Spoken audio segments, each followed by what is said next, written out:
UP के 50% जाटा vote अपने पाले में लाना चाहती है बीजेपी। बसपा प्रमुख मायावती के लिए मजबूत वोट बैंक है जाटव समाज और उसमें सेंधमारी की तैयारी बीजेपी कर रही है। बीजेपी नेता लगा रहे हैं बसपा के कमजोर होने का अनुमान और ऐसे में बीजेपी ने बेबी रानी मौर्य को मैदान में उतार दिया है।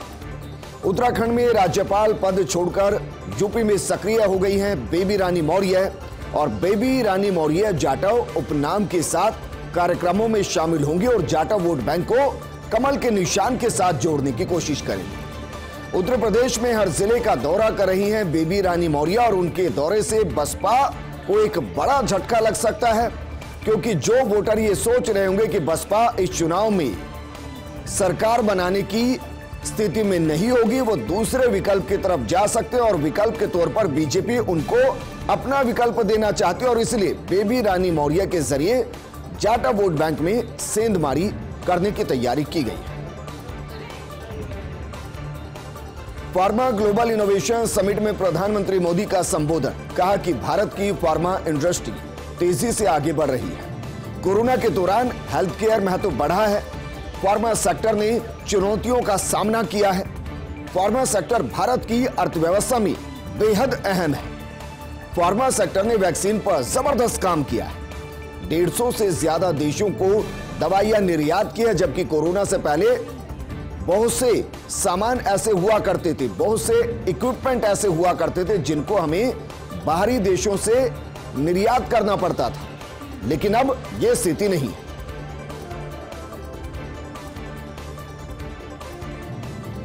सुप्रीम कोर्ट में पूर्व मुंबई पुलिस कमिश्नर परमवीर सिंह की याचिका मुंबई की अदालत से भगोड़ा घोषित होने के बाद याचिका दायर की गई है। वकील के जरिए सुप्रीम कोर्ट में जो याचिका दायर की गई, जज ने बाकायदा सवाल उठाए और पूछा कि कहां हैं आप, देश में हैं, विदेश में हैं, जांच में शामिल क्यों नहीं हुए। सुप्रीम कोर्ट से आदेश मांग रहे हैं तो कैसे दिया जा सकता है आदेश। सुप्रीम कोर्ट को परमवीर सिंह की तरफ से कहा गया, सांस लेने की इजाजत मिले तो मैं गड्ढे से बाहर आ जाऊंगा। सुप्रीम कोर्ट में 22 नवंबर को होगी याचिका पर अगली सुनवाई। और अब बात करते हैं कांग्रेस की केरल इकाई की, जिसमें घमासान दिखाई दे रहा है। केरल कांग्रेस ने सोनिया गांधी को पत्र लिखा है। राहुल गांधी के समर्थन से संगठन में मनोनयन के खिलाफ आवाज उठाई है। ओमान चांडी, रमेश चेन्निथला ने चुनाव की जरूरत बताई है। चुनाव से होनी चाहिए जिलाध्यक्ष प्रदेशाध्यक्ष की नियुक्ति। दरअसल केरल में कांग्रेस का नया नेतृत्व चांडी चेन्निथला को पसंद नहीं है। चांडी चेन्निथला और हाईकमान के बीच संपर्क सूत्र है तारिक अनवर, और केरल में कांग्रेस प्रभारी तारिक अनवर तनाव कम करने में जुटे हैं, दोनों के बीच में समन्वय बनाने में जुटे हुए हैं।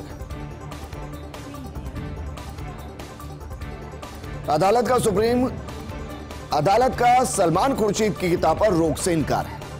हिंदू सेना के अध्यक्ष विष्णु गुप्ता ने याचिका दायर की थी। खुर्शीद की किताब सनराइज ओवर अयोध्या पर पाबंदी की मांग की गई थी। दिल्ली की अदालत ने हिंदू सेना की याचिका को खारिज कर दिया है। हालांकि मध्य प्रदेश के अंदर इस किताब की बिक्री पर पूर्णतः बैन लगाने की बात की गई है, लेकिन हिंदू सेना कोर्ट गई और यह कहा कि इसकी बिक्री पर रोक लगाई जाए। दिल्ली की अदालत ने ऐसा करने से इनकार कर दिया, याचिका को खारिज कर दिया गया। पणजी से चुनाव लड़ना चाहते हैं मनोहर पर्रिकर के बेटे उत्पल। 25 साल के हैं और 25 साल तक पणजी का प्रतिनिधित्व करते रहे हैं मनोहर पर्रिकर। गोवा के पूर्व मुख्यमंत्री रहे हैं, पूर्व केंद्रीय रक्षा मंत्री रहे मनोहर पर्रिकर। अपनी सादगी के लिए जाने जाते थे, काम के प्रति डेडिकेशन के लिए जाने जाते थे। पिता के निधन के बाद अब पुत्र को बीजेपी की टिकट की उम्मीद है। बीजेपी का टिकट नहीं मिलने पर कठिन फैसला लेने की चेतावनी उत्पल की तरफ से दी गई है।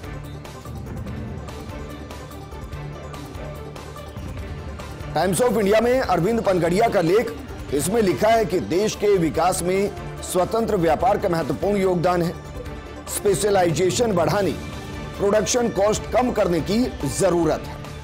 व्यापार के नए नियम, प्रोडक्ट टेक्नोलॉजी समझने की जरूरत है। देश के उद्यमियों को ग्लोबल इकोनॉमी से जोड़ने की भी जरूरत है। बेहतर इकोनॉमी से ट्रेड बेंचमार्क पर नजर रखने की जरूरत।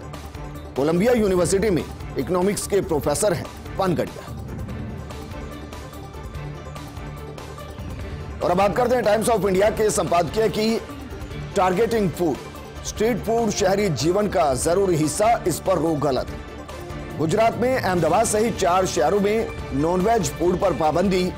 नॉनवेज फूड बेचने वाले स्ट्रीट वेंडर इस आदेश के निशाने पर हैं। लगभग 50,000 स्ट्रीट फूड वेंडर्स की आजीविका इस आदेश के बाद खतरे में पड़ गई। राज्य सरकार की तरफ से नॉनवेज फूड पर कोई पाबंदी नहीं है, फिर अहमदाबाद की टाउन प्लानिंग कमेटी को ऐसा करने की क्या जरूरत आन पड़ी है। 3 दिन के उत्तर प्रदेश दौरे पर रहेंगे प्रधानमंत्री मोदी। कल प्रधानमंत्री का झांसी और महोबा जाने का कार्यक्रम है। 20 और 21 नवंबर को डीजीपी कॉन्फ्रेंस में प्रधानमंत्री शामिल होंगे। 19 से 21 नवंबर तक लखनऊ में होगी conference. All India DGP conference Lucknow के अंदर आयोजित की जाएगी। गृह मंत्री अमित शाह कॉन्फ्रेंस का उद्घाटन करेंगे। सभी राज्यों के डीजीपी इसमें शामिल होंगे। वहीं पैरा मिलिट्री फोर्स के प्रमुख भी इसमें शामिल किए गए। महंगा हुआ हवाई सफर। सर्दी की छुट्टियों के दौरान विमानों में सफर महंगा हो गया है। लीजर ट्रैवल में पेंट अप डिमांड मजबूत हो गई है। एयर फेयर महंगा हो गया है। गोवा से दिल्ली मुंबई फ्लाइट का किराया 30% तक बढ़ गया है। गोवा, उदयपुर, जयपुर, तिरुपति का किराया सबसे महंगा है। इंडिगो सीईओ के मुताबिक सरकार का टैक्स ज्यादा, साथ ही गिरती हुई रुपए की कीमत, और इसलिए यह किराया बढ़ाया गया है। मुगल काल के सब्ज बुर्ज का गौरव लौटाने का प्रयास सफल रहा। मथुरा रोड पर भारी ट्रैफिक के बीच छिपा हुआ था सब्ज बुर्ज। परंपरागत सामग्री से 4 साल में सब्ज बुर्ज का पुनर्द्वार किया गया है। आपको बता दें कि 16वीं सदी के निर्माण तकनीक से सब्ज बुर्ज का स्वरूप बहाल हुआ है। 1530 में सब्ज बुर्ज को बनाया गया था। 20वीं सदी में कभी पुलिस ये थाना हुआ करता था। वैज्ञानिक तरीके से मूल स्वरूप में लाने में 3 सालों का समय लगा है।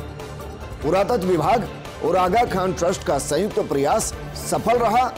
एक बार फिर से रंग लाता नजर आया। नवाब मलिक का समीर वानखेड़े पर एक और आरोप। वानखेड़े ने फर्जी जाति प्रमाण पत्र से नौकरी हासिल की। नवाब मलिक ने समीर वानखेड़े का एक और सर्टिफिकेट जारी किया है। नवाब मलिक ने स्कूल का लिविंग सर्टिफिकेट जारी किया है। सेंट जोसेफ हाई स्कूल का लिविंग सर्टिफिकेट सामने आया है और कहा गया है कि सर्टिफिकेट में समीर दाऊद वानखेड़े नाम लिखा हुआ है। और अब बात करते हैं 2021 के सबसे बड़े आईपीओ की और उसके सबसे खराब प्रदर्शन की। पेटीएम के शेयरों की जमकर पिटाई हुई है। इश्यू प्राइस की तुलना में 27% टूटकर पेटीएम का स्टॉक बंद हुआ है। प्रति शेयर 586 रुपए का घाटा सामने आया है। दरअसल 2150 रुपए के इश्यू प्राइस पर इसको अलॉट किया गया था और इसकी तुलना में 1564 रुपए पर यह शेयर बंद हुआ है। पेटीएम का मार्केट कैप रहा 1.01 लाख करोड़ रुपए।